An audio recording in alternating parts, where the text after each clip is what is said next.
नमस्कार पब्लिक, तुमचं स्वागत आहे माझ्या नवीन ब्लॉग मध्ये। तर बाय सकाळीचा एक बरा नव्हता म्हणून आई घेऊन मी डॉक्टरकडे गेले आणि डॉक्टरकडनं घराडे येऊन बघते तर काय बाय चुलीचा दही एक सापाचा मॅन होता। सापाचा मॅन बघून माझी थोडीफार फाटल्यासारखी आलेली, कारण की तो साप खय असाच नाही खय नाही असा झालेला।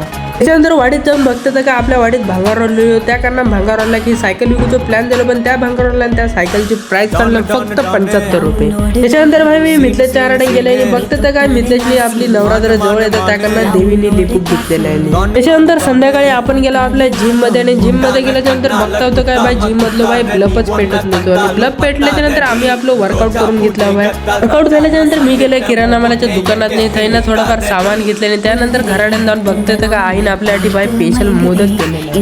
मोदक निघून झाल्याच्या नंतर आम्ही सगळे आपल्या वाडीची मंडळी सगळी जमा केला आणि हॉलात ढोलकीनी सगळं सामान घेतलं आणि आम्ही निघालो भजन करूसाठी शिरवलीत। तर भावनो आज आपलं भजन कसल्या पूजेसाठी नाही तर भाई आज आपला भजन स्पेशल म्हाळासाठी बोलवलेला होता। त्याच्यानंतर मग आम्ही सगळ्यांनी मिळून मग भजन करू घेतलं। भजन झाल्याच्या नंतर सगळे पोर म्हणाले की हय तर डाळ भात असतो त्या कारण आपण घराडे जाऊन माशानी मटण खाऊया, पण त्यांना माहित नव्हता की हय पण आपल्यासाठी बाई मासे होते स्पेशल। तर भावनो तुमच्या जर भाव ह्यो जर ब्लॉग तुमका आवडला असेल तुमच्या तर फॉलो करून घ्यावा।